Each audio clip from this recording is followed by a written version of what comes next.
What if I told you one of baseball's most powerful sluggers was robbed by his own stadium, his own era, and the game's rules? And that's why he missed the 500 home run club. His name? Willie Pop Stargell.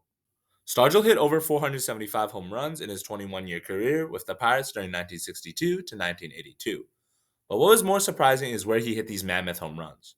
For most of his prime and younger years, Stargell played in Forbes Field, which was considered generally a pitcher-friendly park with a large outfield. The center field in Forbes was 457 feet long, and the right field was 300 feet with a wall that stretched higher than 20 feet. The right field line was 375 feet. In the stadium's 62-year history, only 18 balls had cleared over the right field roof, and Stargell contributed to 7 of them. I mean, this dude's power was not just good, it was mythical. At one point, Stargell held the record for longest home run in nearly half of the NL stadiums. On August 5th, 1969, Stargell hit a home run off Alan Foster that left the stadium and measured 507 feet, the longest home run at Dodger Stadium. Stargell was what Stanton and Judge are today.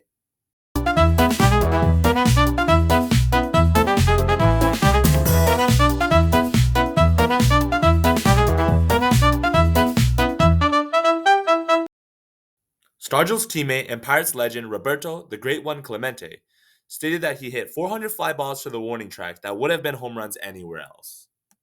Willie's bad luck wasn't just his ballpark, but also the era and the rules he had to deal with. Shortly after his season debut in 1962, where he only played 10 games, in 1963, the MLB had just expanded the strike zone from the top of the shoulders to the knees. You would have to go legit chopping for trees. Some even said there was a second dead ball era during this time, as the batting averages were unusually low and the runs scored were low. In 1968, the peak of the dead ball era, Bob Gibson posted a 1.12 ERA in the year known as the Year of the Pitcher. So how good did Willie do against Bob Gibson that year? Even in Bob's best year, Stargell had a 250 batting average against him in 12 plate appearances with a home run and a double. In 1969, Stargell performed even better against Gibson, hitting 353 with an OPS of 1.068. I found that Bob Gibson's 1968 to 1969 stretch ranked fourth all-time in best back-to-back era-adjusted baseball reference WAR seasons among all pitchers. Even during Gibson's peak and all-time great consecutive seasons, Stargell was still hitting him. By looking at all this, it made me look into his stats against all pitchers, and the top 8 are all Hall of Famers, which he faced the most. Against the 8 Hall of Famers he faced the most, Stargell's combined OPS was around .779. The league average OPS over 1962 to 1982 was just .693, which he had OPS above league average against Hall of Famers.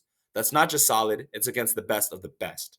He played against this Hall of Fame group for about 11.4% of his total plate appearances in his career. In the live ball era up to Stargell's retirement, the percentage of innings thrown by a Hall of Famer is 10.5%. Pitchers were also still getting away from spitballs and foreign substances before tightened rules in 1968. What was supposed to be his prime years, Stargell played in unfavorable conditions. In 1970, the Pirates moved to Three Rivers Stadium. Stargell's power numbers went up even though he was in his 30s. He even reached 48 home runs in 1971 after he left Forbes Field and after the rule changes, which era just to one of the best power seasons ever. And in the 1970s, no National League player hit more home runs than Stargell.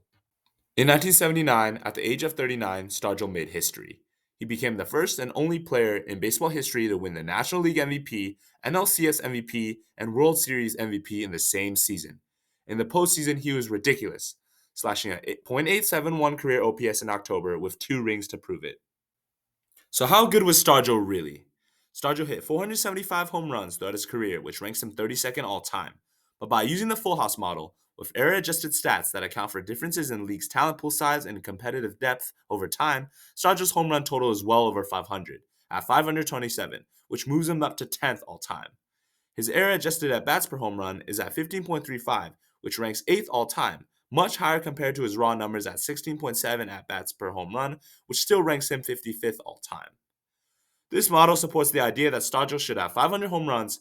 He also played in a pitcher ballpark with hard rules against hitters in his prime years. The Pirates have a history of underappreciated power hitters, with Ralph Kiner preceding Stargell. Kiner played for the Pirates from 1946 to 1955 for 10 years and had his career ended due to chronic back pain. In those 10 years, he had a higher era-adjusted at-bats per home run at 15.15, even higher than Stargell. The mantra of the time in Pittsburgh was, home run hitters drive Cadillacs and singles hitters drives Fords. Overall, Willie Stargell wasn't just a slugger, he was a leader, team captain, and a cultural force in the Steel City. He handed out Stargell stars to teammates who made great plays. He united a diverse ball club around him. And War is never going to be kind to Willie because his base running and fielding was not that good, but he doesn't get the credit that he was due because he didn't get 500 home runs because of circumstance.